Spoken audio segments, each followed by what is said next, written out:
You are listening to PastThink.com audiobook. Please like and subscribe, thank you. Chapter 80. Unfortunate Caltrip is battered by a philandering husband, and one plaster Wong prescribes for an insufferable wife. Jean Gui reacted to Caltrip's defense of Bao Chai's intelligence with a toss of the head, a scornful curl of the lip, and a couple of loud, contemptuous sniffs. The flowers that girls are named after are supposed to be beautiful, sweet-smelling ones. What is there beautiful or sweet-smelling about a Caltrip flower? If you're going to call Caltrip flowers sweet-smelling, then what are you going to say of the flowers that are really fragrant? It's a ridiculous choice for a name. But Caltrip flowers are sweet-smelling, said Caltrip. A lot of water plants are. Even lotus leaves and lotus pods have a certain fragrance, not to be compared with the scent of flowers, perhaps, but in very still weather, especially very early in the morning or very late at night, they have a delicious, cool fragrance that is in some ways superior to that of flowers. Even caltrips themselves and cocks' heads and the roots and leaves of reed grass have a lovely fresh scent after dew or rain. It makes you feel good just to smell it. To hear you speak, said Jean Gui, anyone would think that orchid and cassia were not particularly fragrant.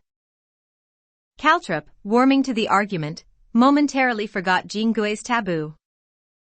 Ah, now, orchid and cassia are quite different, she began, but before she could get any further, Moonbeam was pointing a finger in her face and crowing over her in malicious triumph. You'll catch it now. That's the mistress's name you've just said. Caltrip was overcome with confusion and hurriedly apologized for her lapse. I'm truly sorry, madam. It was a slip of the tongue. I hope you won't hold it against me. Jean Gui smiled magnanimously. Oh, that doesn't matter. You don't need to worry about that. About this name of yours, though, I really don't think that Caltrip is very appropriate. I should like to change it, but I don't know whether you would be willing to let me. Oh, madam, what a thing to say, said Caltrip, smiling. I am your chattel, to do with exactly as you wish. Who am I to be willing or unwilling? If you wish to change my name already is whatever you wish to change it to. Jean Gui smiled, somewhat unpleasantly. You may say that, but I fear your Miss Bao may be rather less happy about it. Ah no, madam. You see, when I was bought by the family, I used first to work for Mrs. Xue. That's how Miss Bao came to give me my name, not because I was Miss Bao's own maid. Then after that I served the master. Miss Bao has nothing to do with me, especially now you are here. In any case, she's a very sensible young lady, not at all the sort of person to make a fuss about a little thing like this. Very well, said Jean Gui, in that case, since a water lily is a much more appropriate flower to name someone after than a caltrip, I think we ought to call you Lily Dot. Very good, madam, let that be my name then, said Caltrip, smiling. Lily she became then from that moment. Bao Chai, when she heard about it, appeared totally unconcerned. Xueqin was in some respects like the general of old in whom conquest did but breed appetite for further conquest, for when, after his marriage to Jean Gui, he discovered that she had an attractive, rather coquettish maid called Moonbeam, he was continually calling to her to bring him things, cups of tea, and the like, so as to have an opportunity of flirting with her. Moonbeam perfectly well understood what he was up to but had to behave circumspectly from fear of Jean Gui, whom she studied carefully for some sign, which would indicate how she wanted her to respond. Jean Gui had indeed noticed Xueqin's interest in her maid and reasoned within herself as follows. I've been wanting to deal with Caltrip, but so far haven't found a way of getting at her. Since he's already taken a fancy to Moonbeam, I might just as well let him have Moonbeam, because he's sure to grow cooler towards Caltrip as a consequence, and I shall be able to take advantage of that in order to get rid of Caltrip, and with Caltrip out of the way, settling Moonbeam's hash ought to be easy, because Moonbeam is my own servant. Having decided on a strategy, she had only to await a suitable opportunity of putting it into practice. Such an opportunity occurred one evening when Xueqin, having drunk himself into a state of cheerful inebriation, called as was his wont to Moonbeam to bring him some tea. While Moonbeam was handing him the cup, he deliberately gave her fingers a squeeze. Moonbeam, with a very unnatural affectation of modesty, drew back her hand, and since neither of them had their minds on what they were doing, the cup crashed to the floor, splashing hot tea over Moonbeam's skirt and everything else round about. Xueqin tried to cover up his embarrassment by pretending that Moonbeam had not handed him the cup properly, while Moonbeam for her part said that the master had not taken a proper hold. Jean Gui hooted at them contemptuously. "You two really are a comedy. You must think I'm an idiot." Xueqin hung his head and laughed sheepishly, and Moonbeam fled blushing from the room. When, not long after this, it was time to go to bed, Jean Gui tried to turn Xueqin out of the bedroom and make him sleep elsewhere. She said she was tired of seeing him go around all the time looking as if he was wasting away with passion. Xueqin smiled foolishly and said nothing.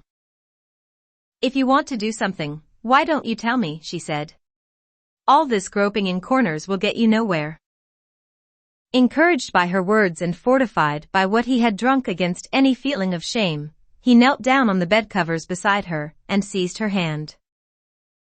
"Listen, lover," he said, "if you will let me have your Moonbeam, I'll give you anything you ask for, anything at all. If it's human brains you want, I shall see that you have them." "What nonsense you talk," said Jean Gui. "What do I care who you go to bed with? Just don't make a fool of yourself by carrying on in front of the others, that's all I ask." Xueqin was so pleased and grateful that it seemed he would never stop thanking her. That night he performed his conjugal duties with exemplary thoroughness. Every sinew was strained to give Jean Gui pleasure.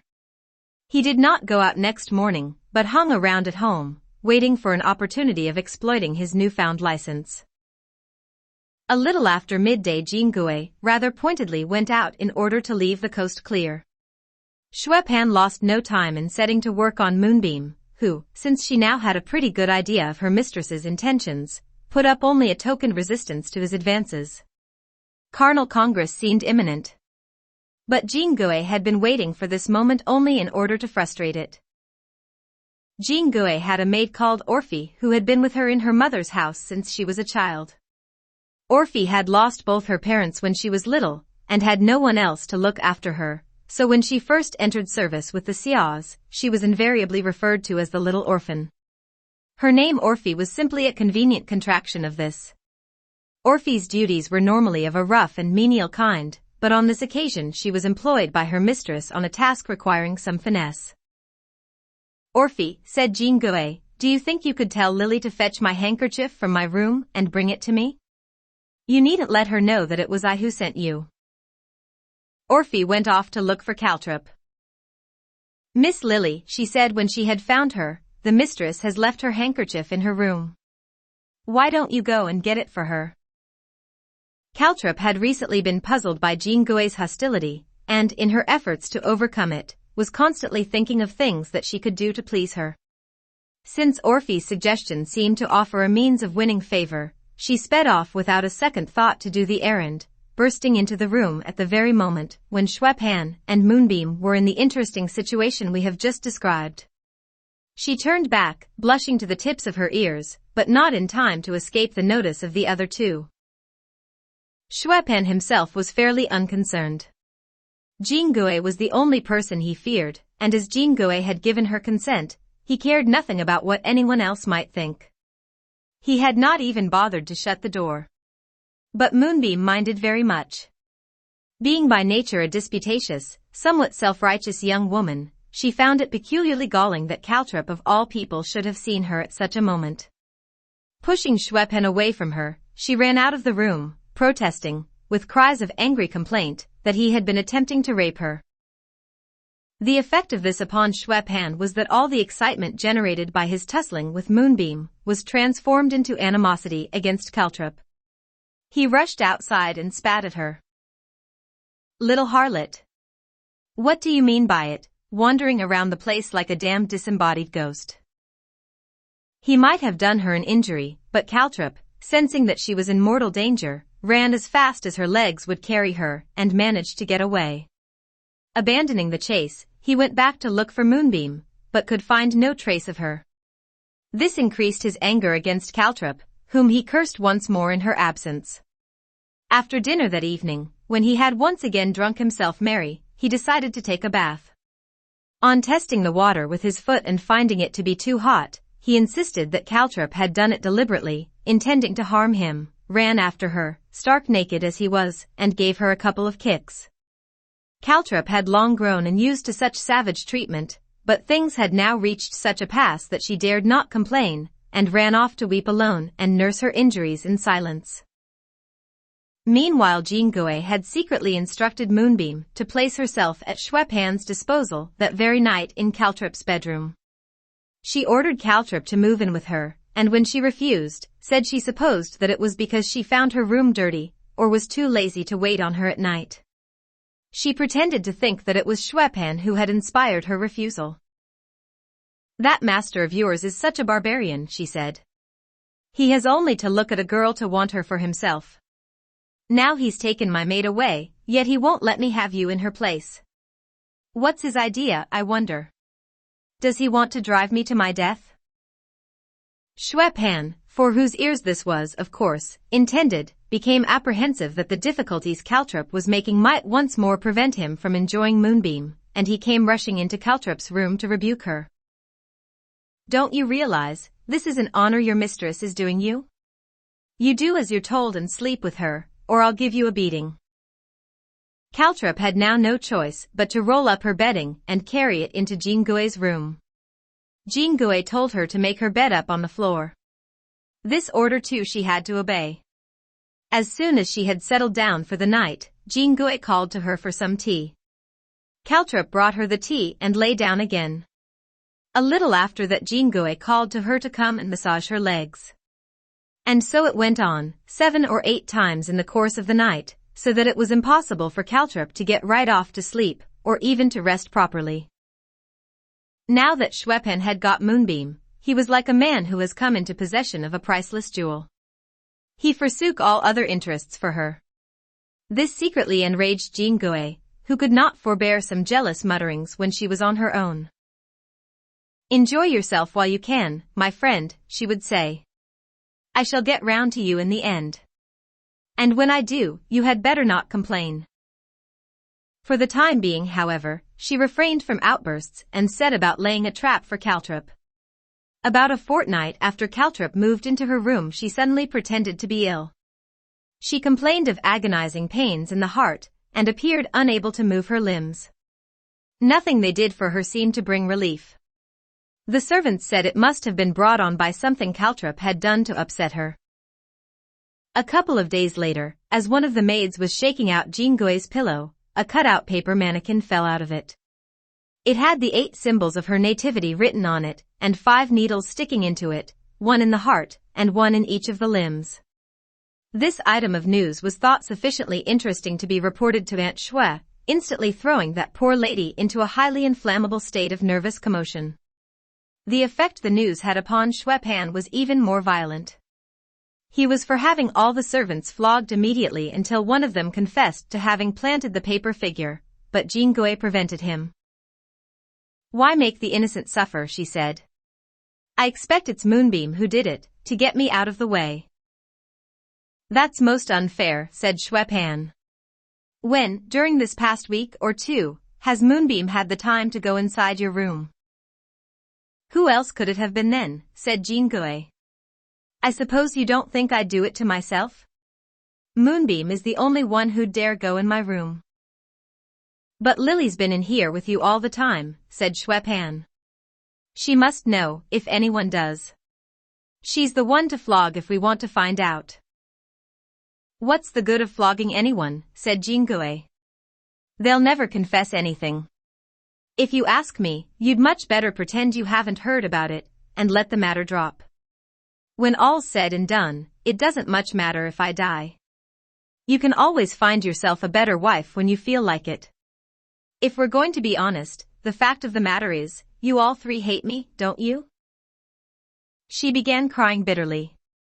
Xueqin was so enraged that he snatched up a door bar, and rushed off in search of Caltrip straight away. He began hitting her with it as soon as he found her, on the head, on the face, on the body, shouting accusations at her but giving her no chance to deny them. Aunt Xue came running out in answer to Caltrip's anguished cries and shouted to him to stop. How can you beat the girl like that without first making an attempt to find out what has happened? She's given us years of faithful service, it's unthinkable that she'd do a thing like that. Time enough to start laying about you after you've made a serious attempt to get to the bottom of it. When Jingui heard her mother-in-law saying this, she was afraid that Xuepan might weaken. Her crying rose in pitch into a sort of plaintive yell. You have monopolized Moonbeam now for over a fortnight, and refuse to let anyone but Lily sleep with me. You rush to Moonbeam's defense when I say you ought to flog her, and now you get in a temper and start beating Lily. I don't know why you don't stop all this play acting, and get rid of me, then you will be free to pick a really rich, good-looking girl to marry. Her words had the intended effect of further inflaming Xuepan.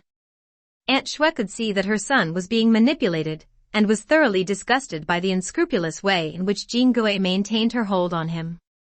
But what could she do?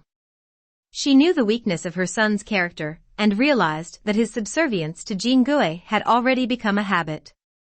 Evidently he had seduced Jingui's maid, that much was clear, yet Jingui was one moment accusing him of forcibly monopolizing the girl, while the next moment she seemed to claim credit for deferring like a good wife to his wishes.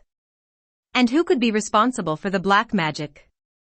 The proverb says that even the wisest judge will hesitate to pronounce on household matters. Adapting it to the present circumstances, it might be said that even a parent finds it difficult to pronounce on the marital problems of his offspring. Aunt Xue, certainly, felt quite helpless when confronted with those of her son. She could only shout at him in exasperation. Worthless creature.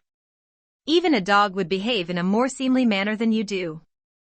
Now, it seems, you have got your muddy paws onto your wife's own maid that she brought with her from her home. You've heard her yourself accusing you of taking the girl away from her. How are you going to show your face anywhere when other people get to hear about it? And this other business, heaven only knows who is responsible, yet here you go, lashing out at this poor child here before making the slightest effort to find out what really happened. We all know what a fickle creature you are, but really, what a return for the years of loyal service she has given you. I don't care how dissatisfied you are with her, you ought not to beat her. I'll get a dealer here right away and have her sold, that's the only way to settle this. Then you won't be troubled by her anymore. Come, girl, she said to Caltrip, get your things together and come with me. She turned to the other servants. Quickly now, go and get the dealer. It doesn't matter what we sell her for, just let's get rid of this thorn in the flesh, and perhaps we shall have a bit of peace again in this household. Xuepan, seeing that his mother was really angry, stood with bowed head throughout this tirade, and made no attempt to reply. It was Jingui's strident wail from inside the window that answered her. Whether you want to sell the girl or not, Mrs. Xue, I think you might leave me out of it. Are you implying that I'm such a vinegar wife that I can't tolerate an inferior? And what do you mean, thorn in the flesh? Thorn in whose flesh? Even if I did hate her so much, I wouldn't let him have my own maid to replace her with. What sort of manners are these? Aunt Xue was trembling all over and her voice was choking. Since when did it become acceptable for a young woman to shout at her mother-in-law through the window? I was under the impression that you had been brought up in an educated household. All this shouting and screaming, I can't make out what you are trying to say. Xuepan stamped his foot and shouted at Jingui despairingly. Oh, stop, stop. You'll have everyone laughing at us. Jingui, thinking, no doubt, that having gone so far she might as well go all the way, only shouted the louder. Why should I care if people laugh at us? Your darling chamber wife has been trying to do me in. Is this a time to start worrying about whether people are laughing at us or not? Why don't you keep her and sell me instead? Everyone knows how rich the Xues are and how they make use of their money in order to trample on other people. And everyone knows about their fine relations who will always step in and slap anyone down for them who is giving them trouble. What are you waiting for? I don't know why you married me in the first place if you find me so unsatisfactory. I'm sure I didn't ask you to come running round to our house, begging and entreating my mother to let you have me as your wife." She rolled about on the bed, weeping and screaming and beating her bosom. Xueqin was beside himself. Whether he rebuked her, reasoned with her, beat her, or begged her to be silent, it seemed unlikely that anything he did would have much effect. He could only stump in and out of the room, sighing and groaning inarticulately, and concluded by exclaiming, with great bitterness, that he was a very unlucky man. Meanwhile Baochai had persuaded her mother to come indoors. Aunt Xue continued to insist that caltrop must be sold. Baochai smilingly expostulated. "People like us don't sell servants, Mama, we only buy them. I think anger is interfering with your judgment. What would people think if they heard that we were planning to sell a servant? They would laugh us to scorn. If Pan and his wife are dissatisfied with caltrop, let her stay here and work for me. I could do with another maid. If we keep her, it will seem to them like a provocation," said Aunt Xue. "Much better send her away and be done with it." "I can't see that it makes any difference," said Baochai. "Provided she never goes into the front part of the house, then as far as they are concerned, it will be just as if she had been sold." Caltrop was already at Aunt Xue's feet begging to be allowed to stay and protesting her willingness to serve Baochai as a maid. Aunt Xue was obliged to relent. From now on Caltrop spent all her time with Baochai and stopped going into the front part of the house altogether. She had at least security now, but for all that she was not entirely happy. Sometimes on fine, clear nights she would gaze wet-cheeked at the moon, at other times she might be heard unaccountably sighing to herself while she trimmed a lamp.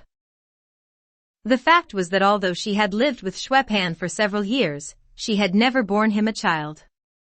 Some defect in the blood had made her unable to conceive. And now she was ill too. The effect of all the emotional and physical outrage to which she had recently been subjected was that a flood of fiery humor was released into her liver, leading eventually to a drying up of the menstrual fluid. She became very thin, yet had lost all interest in food. The doctor was called in and medicines were prescribed, but they seemed to do her no good. Meanwhile Jingui had had several more scenes with her husband. Sometimes, when drink had made him bold, Xueqin would try to assert himself. Once or twice he went for her with a cudgel or a knife, but Jingui only offered him her body to belabor, or stretched her neck out and defied him to do his worst, and of course he could not, he could only bluster. This soon became the established pattern of their quarrels. The only result of it was that Jingui's power over her husband grew all the stronger.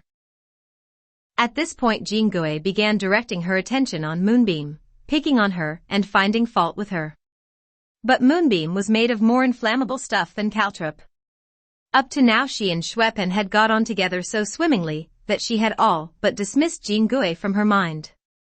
Finding herself now under attack from that quarter, she was unwilling to yield an inch, and gave back as good as she got.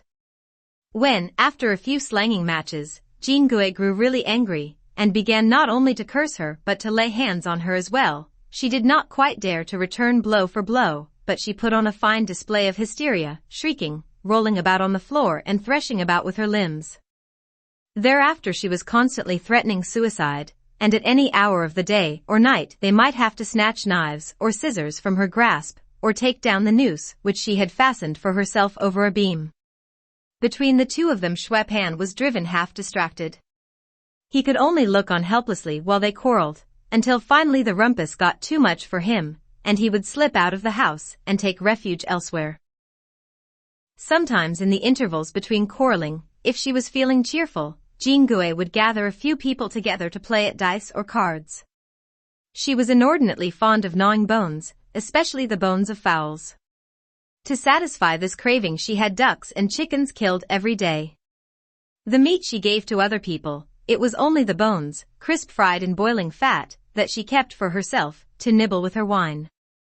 Sometimes, if the bone she was gnawing was giving her trouble, and she grew impatient, she would swear like a trooper. That Ponce and his poxy strumpet seemed to enjoy themselves, she would say self-pityingly. Why can't I get any enjoyment? Aunt Xue and Bao Chai no longer attempted to intervene. Now they could only sit in their own room and weep in silence while they listened to the profanities next door. Xueqin was helpless. He bitterly regretted the brief madness which had led him to chain himself to this demon wife. Soon everyone in the two mansions, both masters and servants, had heard about the Xue's predicament and all felt sorry for them. By this time Bao Yu's 100 days of convalescence had ended and he was allowed to go out. One of the first things he did was to call on Jin Gui. There was nothing exceptional in her behavior or appearance on the occasion when he saw her. She seemed to be just the same sort of delicate, flower-like creature as all the other girls. How did so beautiful a person come to have so appalling a character? It was a mystery which continued to occupy him for some time after the visit. When, a few days later, he called in to wish his mother good morning, his visit happened to coincide with that of Ingchun's nurse. She brought distressing news about Sun Xiaozu's behavior. Whenever she is on her own, the young mistress does nothing but cry, said the woman. She's longing for you to send for her so that she can enjoy a day or two of freedom. I've been meaning for some days to send for her, said Lady Wang, but so many disagreeable things have been happening lately that I keep forgetting. Bao Yu spoke to me about this when he got back from his visit the other day. Tomorrow is a good day, according to the calendar. We will send for her tomorrow. Just then a servant arrived from Grandmother Jia's with a message for Bao Yu. He was to go first thing next morning to the Tianqi temple to burn incense in payment of a vow she had made for his recovery. Eager for outings after his long confinement, he was hardly able to sleep that night for excitement. Next day he rose at dawn, and as soon as he had washed and dressed, set off by carriage, accompanied by 2 or 3 old nannies, and drove through the west gate of the city to the Tianqi temple outside the walls. The Taoists of the temple had spent the previous day preparing the place for his arrival. Because of his nervous disposition, he did not care to get too close to the hideous guardian deities and other horror-inspiring images for which this temple was famous. As soon as he had presented the paper figures, spirit money, food and so forth which constituted the offering, he withdrew to the residential part of the temple and, after taking lunch there, set off on a sightseeing tour of the temple and its precincts, accompanied by the old nannies and by Li Gui and the other grooms. But the sightseeing soon fatigued him, and he withdrew to the monks' quarters again for a rest. The old nannies considered that it would be bad for him to sleep so soon after eating, and called in the Taoist priest in charge, Father Wang, to sit and talk with him. This Father Wang had knocked about the world in his time as an itinerant vendor of panaceas, and even now had his nameplate hung up outside the temple with an impressive list of the pills, powders, plasters and potions that he was prepared, for a consideration, to dispense. He was a frequent visitor at the Ning and Rong mansions, and was known to everyone there, as to everyone else outside, as one plaster Wang from his habit of always concluding the patter with which he recommended his medicaments with the same formula, 1 plaster will suffice, ladies and gentlemen, 1 single plaster will suffice. When 1 plaster Wang arrived, Bao Yu was reclining on the Kong looking half asleep, and Li Gui and the others were doing their best to keep him awake. "Ah, Father Wang," they said as he entered. "You've come just in time. Everyone's always saying how good you are at telling funny stories. Won't you tell one now for our young master?" "I think I had better," said 1 plaster Wang, smiling. "We don't want him sleeping after his lunch. The batter he's just eaten might start battering his insides." This was not a bad beginning. At least it made them all laugh. Bao Yu, laughing with the others, got up and straightened out his clothes. 1 plaster Wang ordered one of his acolytes to make some good, strong tea. "Master Bao doesn't want any of your tea," said Tea Leaf. "Your room stinks of medicine." "Oh fie," said 1 plaster Wang in comic outrage. "Oh monstrous imputation. Never has medicine of any kind found its way into this room. Moreover, for the past 3 or 4 days, ever since I heard your master was coming here, I have been burning incense to sweeten it." "I'm always hearing about your plasters," said Bao Yu. "Tell me, what sort of things are they good for?" My plasters, said the old Taoist. Ah, now you've started something. It's impossible to do them justice in a few words. To begin with, there are 120 different ingredients in the ointment I use on them. Some of them dominate over the others like a prince over his subjects, some of them combine with each other in equal strength, some generate heat, some coolness, some of them are cheap and some expensive. Internally they stabilize and fortify the humors, enrich the blood, stimulate the appetite, tranquilize the spirits, banish excessive heat and cold, aid digestion and loosen phlegm. Externally they regularize the pulses, relax the muscles, draw out the old, corrupt flesh, promote new growth, expel rheums and neutralize poisons. Their efficacy is miraculous, as you yourself may see if you ever have occasion to use one. I can hardly believe that a single plaster can do so many things, said Bao Yu. I wonder if the trouble I am thinking of could be cured by one. My plasters will cure any illness you like to mention, said the old Taoist. If they don't give you instant relief, you are at liberty to pluck me by the beard, slap my old face, and pull my temple down. What is the illness you have in mind? Try and guess, said Bao Yu. If you can guess right, I shall believe in the efficacy of your plasters. One plaster Wang thought for a bit. Difficult. He smiled slyly. Of course, there are some things that it's not very convenient to use plasters for. Bao Yu told all the servants, but Tea Leaf, to go out of the room. This room is too small for so many people, he said. The air in it is becoming foul. Tea Leaf lit a stick of Sweet Dreams incense and Bao Yu made him sit close to him, with the lighted incense in his hand, so that he could lean on him for support. Watching this little pantomime, the cunning old Taoist had a sudden inspiration. His face broke into a broad grin.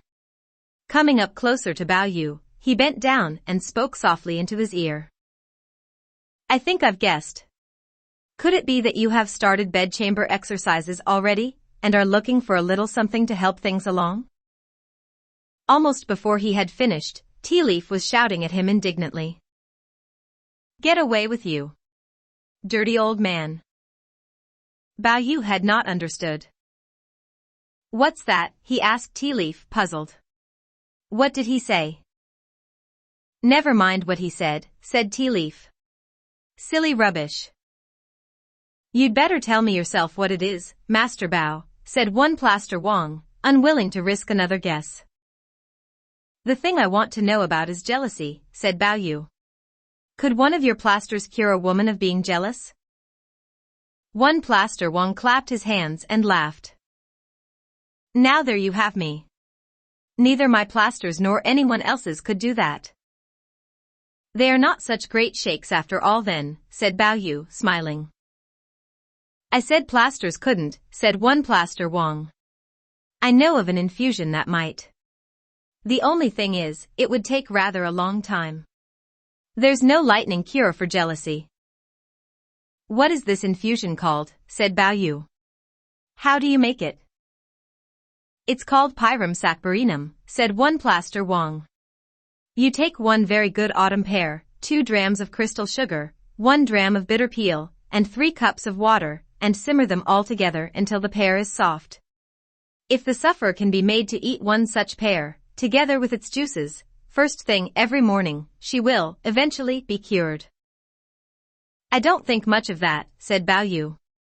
I can't see that working. If it doesn't work the first time, perhaps it will by the 10th, said the old Taoist. If 1 year's treatment is insufficient, she must persevere for a second. And so on.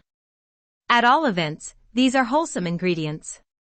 A pear prepared in this way is soothing to the lungs and stomach, innocuous to the health, sweet to the palate, lenitive for a cough, and in every way agreeable. Sooner or later the woman will die, and as there is no jealousy, that I know of, after death, it could be said that by that time she had been cured. This set Bao Yu and Tea Leaf off into fits of laughter. Oily-tongued old ox they called him. Well, what's the harm, said one plaster Wang. It's only a bit of nonsense to stop you sleeping in the middle of the day. Making you laugh is worth much more than any medicine. Even my plasters are only tomfoolery. Do you think if I really had a magic formula I'd be sitting here talking to you now? I'd have taken it myself long ago, and gone off to join the immortals. The hour of sacrifice had now arrived and Bao Yu was invited to offer his libation, and set fire to his paper hecatomb. What remained of the more substantial part of the offering, the foodstuffs and the wine, was shared out among the Taoists and the others present. Having completed what he came out for, he drove back into the city. By the time he got home, Ying Chun had already been back an hour or more. The servants who brought her were being entertained to dinner before returning to the Sun household.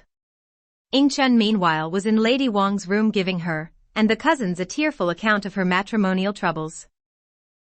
Sun Xiaozu is an out-and-out libertine. Gambling, drinking and chasing after women are the only things he cares about. He has corrupted practically every maid and young woman in the house. I have protested to him about it more than once, but he only swears at me. He calls me a jealous little bitch.